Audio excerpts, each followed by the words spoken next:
Mi sto annoiando, quindi riesco a farmi un giro. Oh, bella giornata. In realtà no, è nuvolosa. Dove andrò? Non lo so, non ho neanche il mio veicolo. Mortacci mia.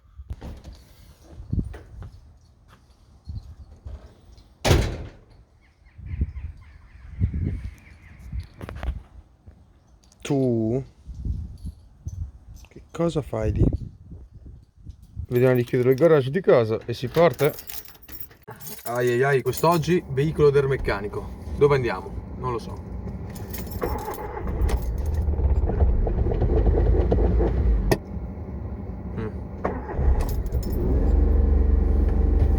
Ora si parte, let's go!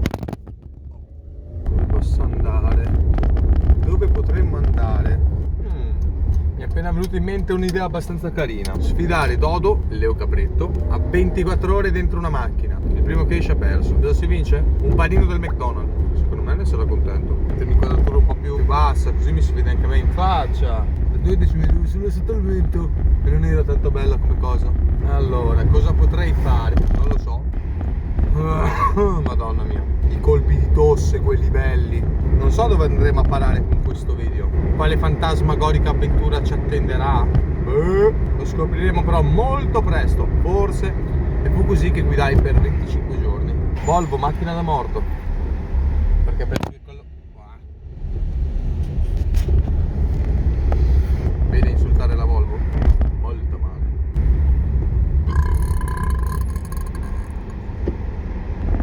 Wow! Che rutto! Il campione del rutto libero. Oh, woman no cry. No, woman no cry. Sì, sì. Signor. Se però lei mi fa inchiodare così di continuo, poi riprendere la velocità, poi inchiodare, riprendere, inchiodare, riprendere, non arriveremo più a destinazione. Vi potrei raccontare una storia, cioè come quella volta che mi resi conto che mi hanno scopato malamente, ovvero era una tranquilla giornata, andai a far colazione al mio classico bar. A un certo punto noto con mio grande stupore la presenza di una fanciulla, di una ragazza, il gentil sesso, che ha amato lo toilette ma resta così a processo. Presenza da me già nota. Oramai questa storia è successa mesi fa, quindi non ricordo neanche come attaccammo bottone. Comunque fatto sta che fatto non stavo, fatto sto ora. Questa ragazza, dopo essere stata adocchiata al falco, mi propose, non mi ricordo come andò, porco di Dio. Dopo che notai questa fanciulla fantasmagorica che in me suscitava molti sentimenti come l'amore, le rose, le passeggiate al parco e tutte le altre cose belle che magari ti potrebbero venire in mente in una relazione, volevo solo scoparmela. Gli iscrissi su Instagram, già ci seguivamo a vicenda. Ribadisco, è sempre una ragazza che lavora in un bar del mio paese. Dopo aver scritto questa ragazza le dissi che avrei avuto piacere ad incontrarla, a vederci assieme un giorno. Cosa successe? La ragazza, dopo un po' che io ci provavo nei messaggi, accettò il mio invito di incontrarla e decise direttamente di venire a casa mia, fumarsi una sigaretta corretta con amore, per poi, non lo so, parlare del più del meno. Venne a casa mia in un vestito in modo abbastanza soccento. Ho ancora in mente come la vestita quel giorno.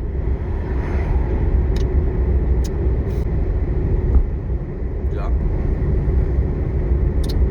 Comunque venne a casa mia e dopo aver fumato qualche sigaretta corretta, riso e scherzato del più e del meno, e per me è molto importante farle ridere, come diceva mio nonno, fai ridere una donna e sei già a metà coscia, una più del diavolo, ne sapeva il mio nonno, grande nonnino Franco.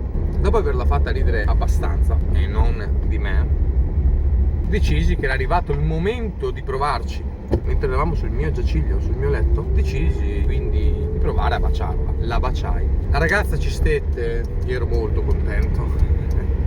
Ma arrivati al punto X mi resi conto che lei non volette approfondire l'argomento, siccome io fui sprovvisto di preservativi. Non mi aspettavo ciò. Sai com'è? Che cazzo, volevo solo divertirmi, non volevo stare a soffocare.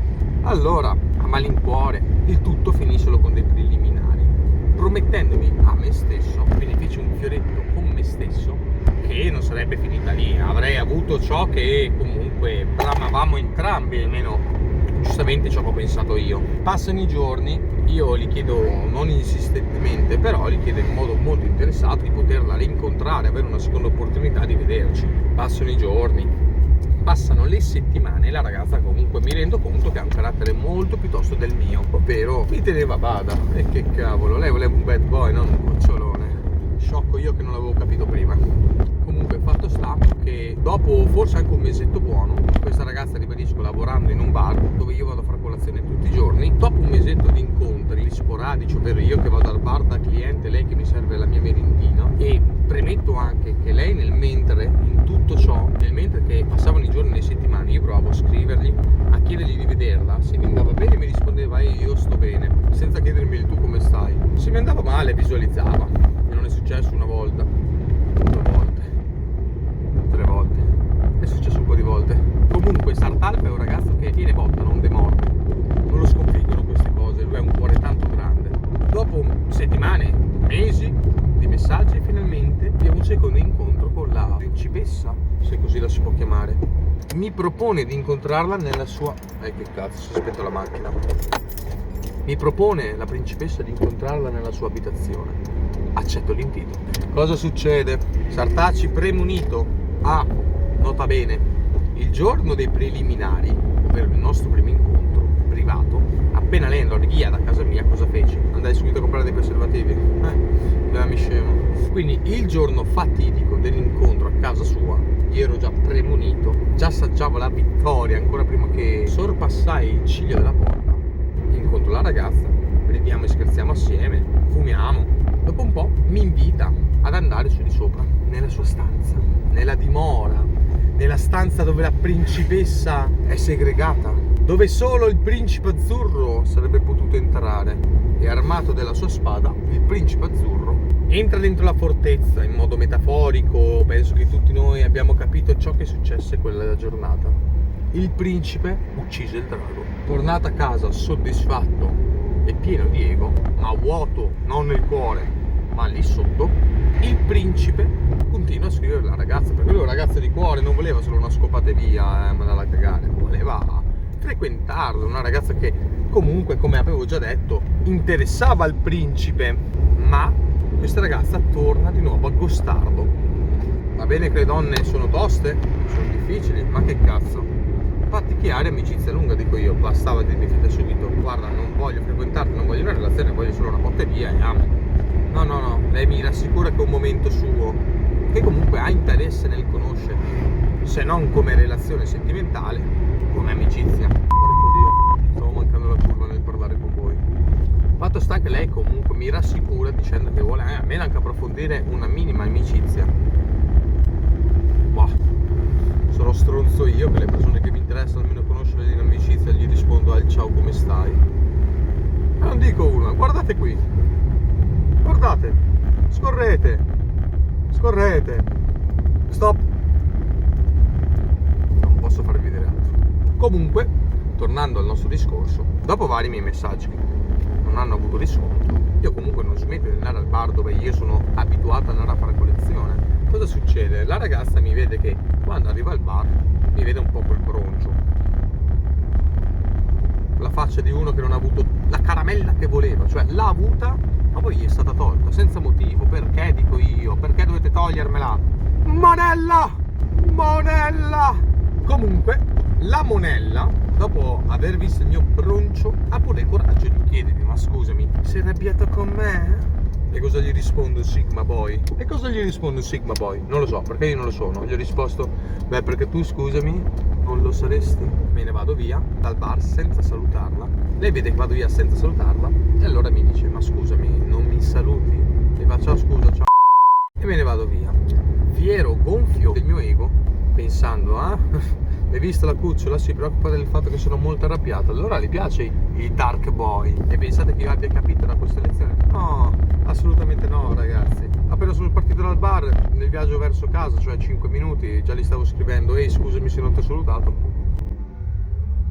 Beh, signori e signori, non so per quale manno di Fatima, per quale intervento divino, la ragazza mi rispose: ah, tranquillo, tranquillo, tipo colpa mia, non mi ricordo, comunque ammettendo di aver avuto delle colpe, accettando il mio modo di fare. Cosa succede? Mi propone, per scusarsi, di incontrarla quella sera stessa a casa sua.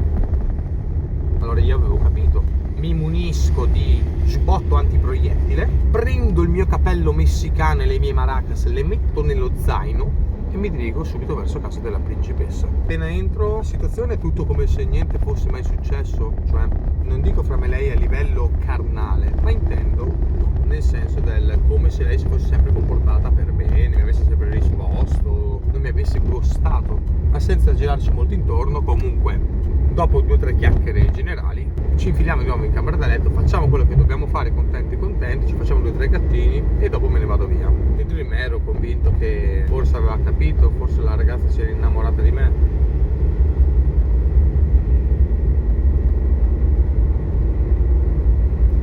Povero me, mi ero molto illuso.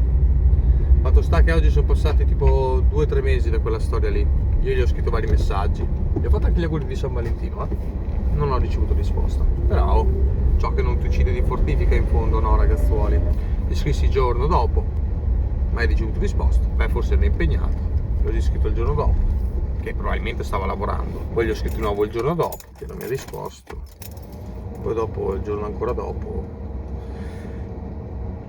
Vabbè ragazzi, quando mi risponde, sono passati 3 mesi e vi do un aggiornamento. Mi sa che scoppiamo solo quando vuole lei.